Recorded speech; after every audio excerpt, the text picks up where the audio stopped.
Hey guys, and welcome back to another episode of the Rocket League coaching series, where we take a look at different pro players and break down exactly what they do that makes them so good. So considering we're on episode 3 of the series, I figure it's about time we take a look at the man himself, the pro that most players know as the big name in Rocket League esports, and that is none other than Justin. Now, Justin is widely regarded as one of the top players in the world, if not the best player in the world. He's been consistent year to year, unlike any other player has, and he's kind of regarded as this game sense and mechanical genius. So today we're going to try to get in his head. I'm going to be talking you all through what I see in his play that I really like, what I see that I don't like so much, and we're going to try to learn as much as we can from watching this guy play. But just for a little bit of context, let's take a look at this game. Right now,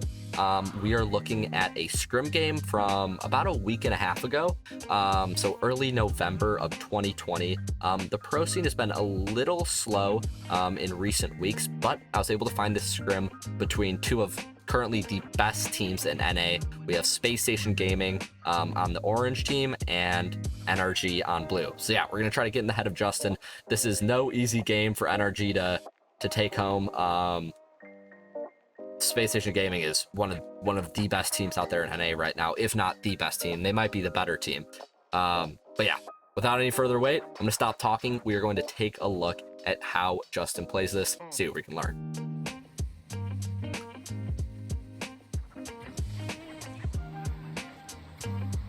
All right, so he cheats up for the kickoff. Oh, I like this play a lot. Okay, something you guys were joking about how I say I like all these pro players play too much. Yeah, it's really good. Take a look at this though. I want to talk about something right off the bat. In this play, what is Justin's role? Let's go over it. Kickoff is happening. Garrett G's going for the ball. Squishy's going for the back corner boost. What is Justin doing here? Most of you would say he's cheating up for the ball, and you'd be right. But look at what he does after this ball 50s. After this ball 50s and goes over to the corner, Justin instantly just bails on the play. And this is something that you maybe can't do at all ranks, but this is actually a really high IQ play because Justin knows his one job leading up to this play was to get a ball that, 50-50s near the center.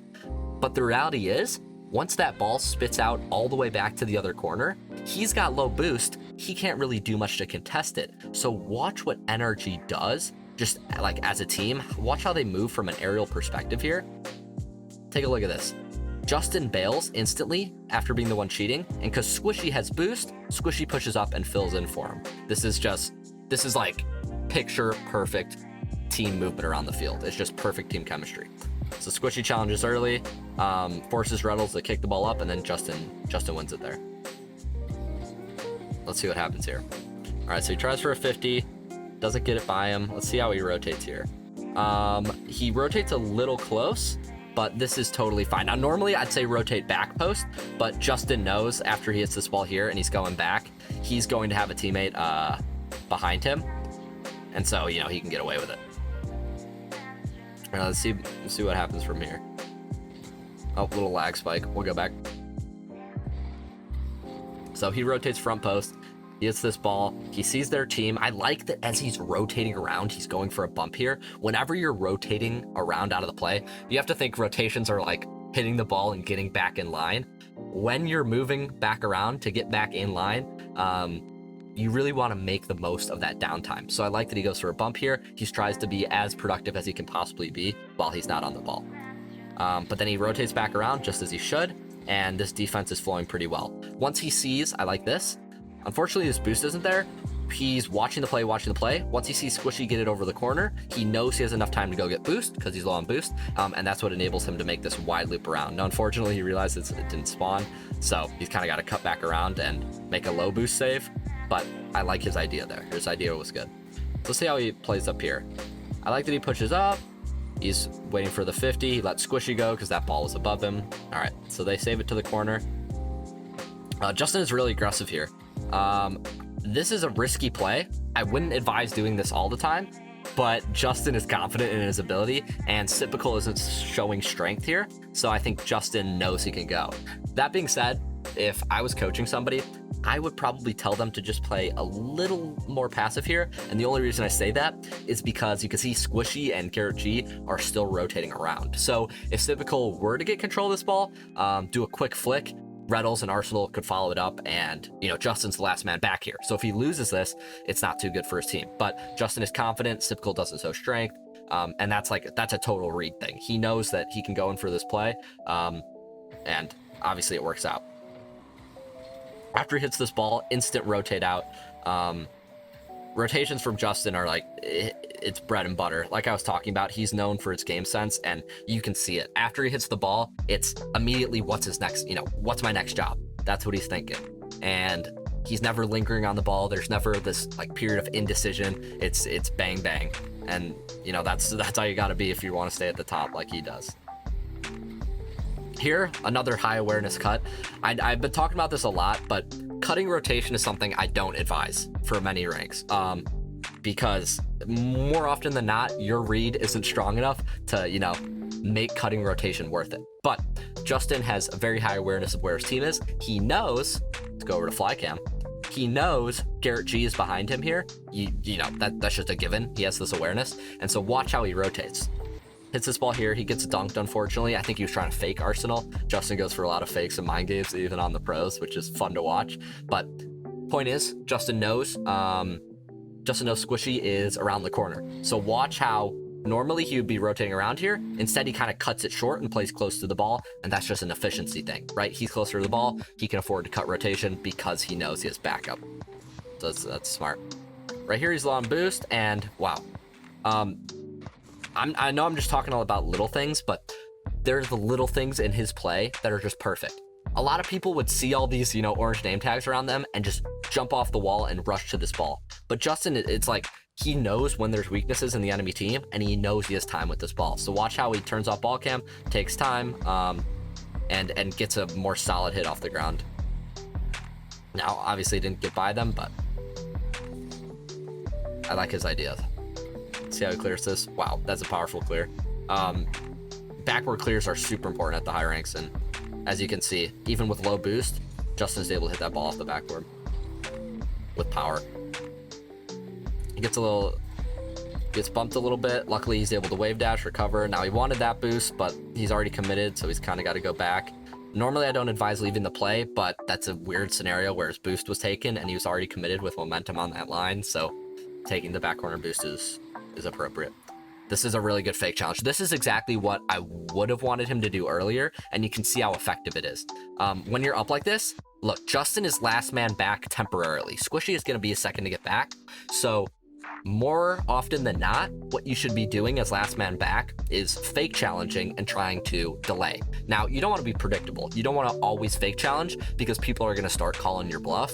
At the lower ranks, you don't really have to worry about this. At the high levels of play, it's actually a thing. It's mind games. So I like that after having dove in on this play in the just about 30 seconds back when he dove in on the corner, when Cypical had the ball, now Reddles has the ball, and watch how he fake challenges. Baits Reddles out and gets control for his team. Then once he does get the ball, he's quick and he beats one. So Justin basically just beat two players there. Unfortunately, Arsenal's there, so they might not get anything out of it, but a smart play. Garrett might get a double tap here. Close. All right, let's see how Justin plays this. He's just faking pro players like it's nothing. Like I said earlier, Justin loves his fakes, and you know what? It works. Like, he can take his play is so threatening that, like, faking is really effective. At the low levels, faking, do I recommend it to most of you? Don't fake often. Faking requires the other team to be like conditioned to be scared of you. They have to be scared of what if he doesn't fake. So at the low levels, most people aren't thinking about that. Just go for solid hits and it'll pay off more often than not. But Justin can fake pros like it's nothing. Let's see how they play offense here. I mean, I love Justin's movement. Look at how on offense, they're never stacking on top of each other. They always have one guy kind of watching the center area, one guy watching if they clear off the wall, and then one guy playing the ball in the corner, trying to get it center for that center man. You see this? Look at how this play unfolds. First, Squishy's in the corner on the ball. Then Garrett hits it. Now Squishy goes back because he realizes okay, Justin's going to go for the center ball. I'll cover the ball cleared over to the wall there. And it's just like they're covering as much of the offensive area as they can, which is smart. Let's talk about this. Is it smart for Justin to make this challenge? It's not terrible. And like, obviously he gets beat here, but is it okay to be challenged this ball as Justin? Probably. And the only reason I say it's okay is because you know Squishy's behind you. So if you force this ball out early, Squishy will be there to pick up your slack. It's a risk reward thing there. When you have somebody behind you, the risk is minimized. Obviously the reward is the same. If you win that 50, maybe the ball goes on net, maybe you get a goal, I don't know. But it's really a matter of that risk part. So if Squishy's not behind him, I say fake challenge, get back. But Squishy's behind him, so he's confident in his team, and he's going to pressure early. That's smart. You're just trying to disrupt a little bit. Squishy gets in the way. That's good. This touch was, I'm sure Justin will tell you this too. This touch was a little bit of a mistake. Arsenal is just a little ways away right now. Arsenal's kind of in no man's land. So as Justin, you can do two things. You can either keep this ball really close and try to flick, or you can boom it over Arsenal's head. And both are fine options, I think. There's a lot of open space downfield, so I wouldn't mind seeing a strong hit from Justin down to like the back left corner just to get rid of some pressure. But what Justin does is he hits this ball too hard, gives Arsenal an opening to go for it, and as you can see, a pro player is going to jump on that opening, so they're going to be stuck on defense just slightly longer than they should be. Almost a double here. Reynolds is definitely going to interfere, yep. All right, Justin's low boost. Let's see how he plays this getting back. He's picking up small pads. I like this a lot. He's quite aggressive. I wouldn't tell you to play like this. I would say, if you're low boost like this, pick up these small pads and just chill around the back of the net. But the thing is, Justin is so confident in his team. He's so confident in his own abilities that his rotation here isn't quite optimal.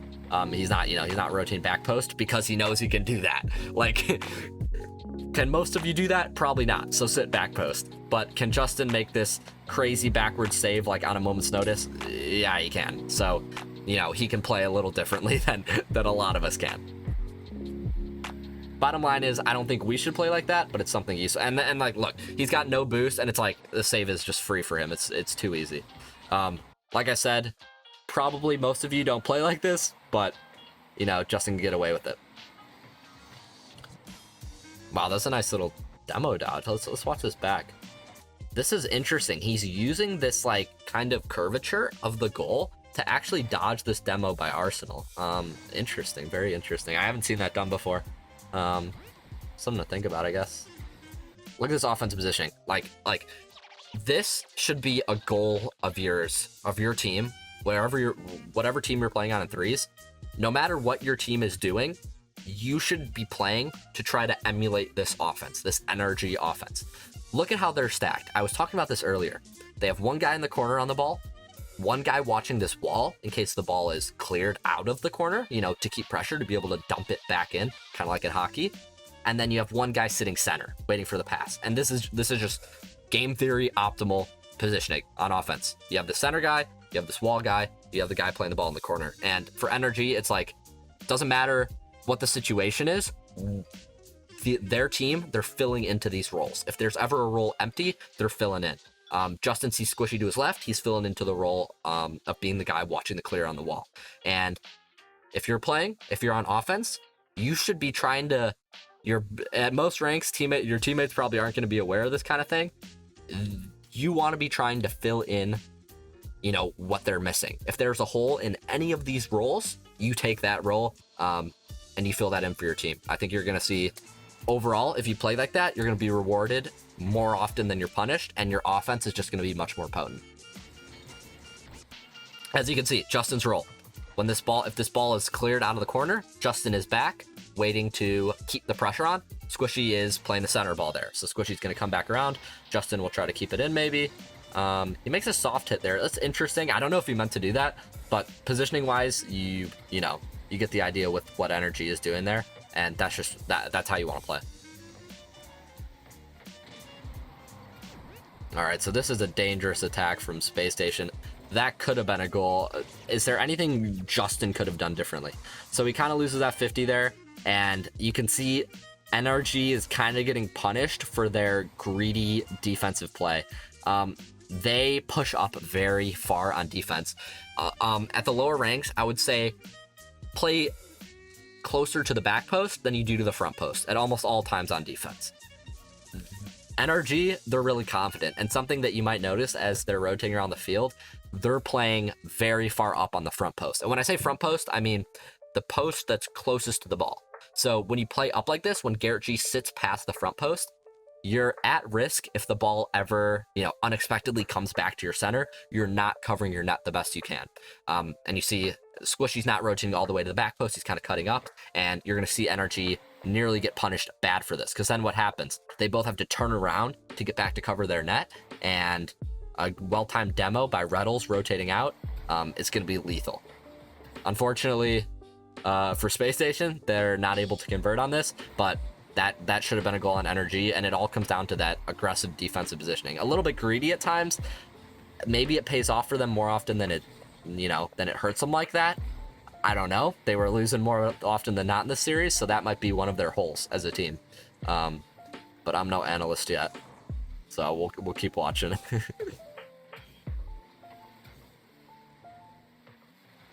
right, let's see how Justin plays this. This is like that. It's like that thing we were talking about earlier with adapting your play style based on where your team is. Watch how Justin moves here. Justin is moving up to the ball. Then he realizes, wait, Squishy and Garrett are both in front of me. I'm last man back. So what does he do? Rather than challenge this ball heavy, he kind of pushes up and then turns back just to get Cepis to flick the ball away, and that gives Justin enough time to recover, get back on this ball. Now, if Cepis didn't flick the ball away, Justin's role would just be to buy more time as he moved down the field. But this fake challenge, just pressuring close enough to get Orange team to feel like Justin's about to make a play on this ball, is enough to get Cepis to dump it there, and maybe Justin can make a play out of this. Let's see. He doesn't get a goal, but he just kept their team on offense while Squishy and Garrett both had to rotate back. So, I mean, that's a massive win in my book. Justin's play was very effective there. And he unfortunately places this ball a little high. This could have been the attack. You can see that once Blue keeps pressure on longer than they should, when Cepis makes that mistake of giving Justin the ball, Garrett G and Squishy are coming back in with full boost. They're going to make some plays happen here. And I accredit this whole play to Justin's smart decision to fake challenge and then keep pressure on. Now Squishy's rotating back. I'm interested to see when he turns there. That was a nice turn. I like that Justin lays off this for Garrett. Let's see how they move. Once again, guys, look at this. They're on offense. This is awkward. Justin doesn't know where to go. We get back to this position. Once we're in this position, Justin immediately figures out his role. He's like, okay, Squishy's playing the center ball. Let me go guard this wall. He instantly turns, looks for a boost. Unfortunately, it's not there, but you can see this like triangle formation on offense. It's very effective. That's what, like I said, this is what we should be trying to emulate. Maybe not his defensive positioning so much. It seems like NRG is greedy, a little bit too greedy on defense at times, but their offensive positioning, man, it doesn't get better than this. I mean, we could talk about Justin's movement on the field. Like, as he's watching the play unfold, he's constantly picking up boost. And this is a little thing, but he's just navigating his way towards the boost as he's seeing the play unfold. Let's see how Justin plays this. This will be interesting. Okay, Cepis kind of dumps the ball away. Justin has to dodge, double tapping it on his own net. So that was a little bit of a scary situation. All right, so we're gonna head into OT. I'm surprised this game is still 0-0. Both teams have had many close scoring opportunities. Can I say it's going to go one way or the other? I don't know yet. We'll see. Classic, I talk about this in a lot of my other pro player analysis videos. Losing kickoff to your back corner where your guy is just, it's so good. Starting, like, the way Justin positions himself on this kickoff, look how he rolls off the ball, and by rolling off the ball, dumps it back to his left. Squishy's gonna get initial possession. See what he does with it. So he dumps it in. Here, once again, Justin's just trying to figure out what role do I fill. He checks his team. He's like, okay, Squishy's on the left, Garrett's there. Justin plays a little back. Looks like Squishy's going for a demo there. Squishy's play is a little greedy here. I think if he gets this demo on Reddles, maybe Justin can go. It's a little difficult for Justin to play when Squishy goes for a demo like that. We were talking about offensive positioning. I think Squishy should be playing the corner more. Justin should be the one following this ball. But obviously I'm looking at it from third-person view right now, and it's probably easier for me to make that read than it is for them in real game time. That's obviously tough. So here they have an advantage. Justin drifts up. I think he's looking for a bump here once they realize they have a one-man advantage on them. But once he realizes he doesn't have enough boost, he turns back around. And so it looks like Justin's going to go back for this corner boost. I don't mind that because normally I would say stay on offense as long as you can, but these are general rules I give to lower ranked players because they're easier to follow and they pay off most of the time. Here is another exception. Just like how Justin knows when he can cut rotation, this is a situation when it's okay to leave the ball because Justin is not going to be in line to hit this ball until Garrett G and Squishy have hit it. He's third in line right now. By the time he gets back to the play, he probably will not have missed anything by grabbing that boost. And yeah, exactly. He's getting back to the play at the same time that it's his turn to hit it, but he's got full boost. And let's see what he does with that. That probably would have been a goal if Arsenal didn't interfere. I like that Justin is pressuring from behind there. That's good. Once you get to this point in the play and you're looking back, you almost always want to play interference if you can. But I like that once he realizes the interference is unsuccessful, once he doesn't bump people, he doesn't commit to it. He doesn't, tunnel vision. He's like, okay, I tried to make my play, it didn't work. Let me rotate around, grab boost. And that's a smart play. See how this finishes out. All right, I like Justin's playing a little more cautious now after getting that near goal scare. He's rotating back even when the ball's at half. That's the smart play. That's what I think you should be doing. They probably were just a little greedy from earlier because their greed was paying off, but now they got a little scared. All right, just hits the ball. Squishy, was this Garrett G rotating ball side? This is a little suspicious. Garrett G's okay, so Garrett G was going to try to interfere with Cepis, and it ended up making him rotate ball side. This is kind of sketchy. Unfortunately, this was a very weird play for a pro lobby. I just need to take a moment to zoom out and understand what was going on with this lobby at this point, because if we look at this, it does not look like pro rotations. You look at orange team, Reddles is over here grabbing boost. Cepis, they don't have a guy playing center. Arsenal's going for a bump. Reddles kind of fills in on the center man, but you can see by Arsenal going for this massive bump play, they've got nobody playing this role. We talk about those 3 roles on offense. You got the corner guy playing the wall, a guy in the center. They got no guy on the wall now. They don't have a second man. And so even though Garrett makes this suboptimal rotation, this is what I'm imagining. If Garrett makes this rotation when orange has a guy playing the side, Justin clears this ball, but then somebody on orange dumps it back in, and Garrett's awkward rotation is going to end up punishing blue team. But because weirdly timed, Garrett makes a bad rotation. I haven't watched it. Maybe it's not a bad rotation. He makes a front post rotation, which might not be bad, but generally speaking, it's not ideal, not optimal. The only reason I think this is working is because Justin is going to be able to clear it with no response. And this was just a sketchy play overall. I think if either team cleans up their rotations there, they're winning. If orange team cleans up their rotations there, they're probably scoring, or at least getting some real good scoring opportunities. And blue team would suffer from that. But instead, blue team benefits. And let's see what happens here. Do they make something out of this? Let me go back to Justin's point of view. Sorry. There's just a really interesting play to look at. I was trying to figure out what's going on there. Let's see how Justin plays. Justin's playing the clear ball. Let's see his challenge. I like Justin challenging early there. Risk reward, right?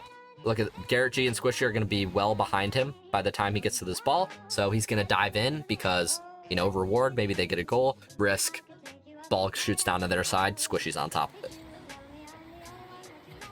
So Justin plays greedy there. That's good. Garrett's going to look for a pass to him here. Is this going to be the guillotine? Wow.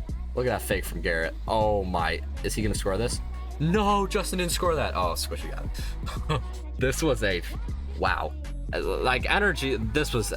I want to watch this from Garrett's perspective. This was just beautiful. Oh my gosh. That fake into the 50 on 2. Then the wave dash, dribble, bump. Oh, wow. You know what? This was a pretty slow game throughout, but that finish made it all that finish made it all worth it. But going back, let's talk about takeaways from watching Justin play this game. Look, there's a lot of things. I feel like I say this a lot of my replay coaching. There are a lot of things I would not recommend you do. Some of NRG's defensive rotations, a little suspicious. They can get away with it. They're the best in the world, right? They win for a reason. They can get away with it. But would I recommend you rotate front posts like NRG does, cutting these rotations? Probably not. Your judgment probably isn't as good as theirs. And when you do rotate like that, your mechanics aren't going to be able to compensate in the way that they can. So you got to posture a little safer on defense than NRG does. That being said, what can we learn from them? Their threes offense is like textbook. It's absolutely textbook. And so if we're going to take anything from this game, I mean, Justin's individual play is obviously really impressive. His game sense, play to play, bunch of little things, really impressive. But overall, I really, really like NRG's offensive positioning. You have that guy in the corner, you have the guy playing the center ball, and you have the guy kind of pressuring, sitting on the wall in case the other team makes it clear. You can dump the ball back in and keep your offense going. So, big takeaway. If you're playing and you're watching your team move around and you realize, something you'll probably realize in your games is there's often going to be a guy on the ball and there's often going to be a guy in the center because everybody wants to get the center ball and everybody wants to be the guy on the ball centering it. Oftentimes though, what you won't have is that guy sitting on the wall. And a lot of times that's the position you're going to have to fill. But if you do fill it, your offense is going to maintain pressure for so much longer. And trust me, it will pay off for you. Always going for the ball isn't necessarily the best option. And I think something about Justin's play that's really impressive is his time off the ball is always as efficient as possible. Even when he's not on the ball, he's bumping, he's grabbing boost, he's posturing in the right places, he's fake challenging at the right moments. So even when he doesn't have the ball, his impact is as high as it can be. And that's something that we should all try to emulate. But that's all I've got for today. I don't want to talk in circles, talk too much. So hopefully watching this Justin replay helped you learn a thing or two that you can implement in your games. But yeah, that's all I got. So thanks so much for watching, guys. I'll sign off. See you next Thursday. Peace.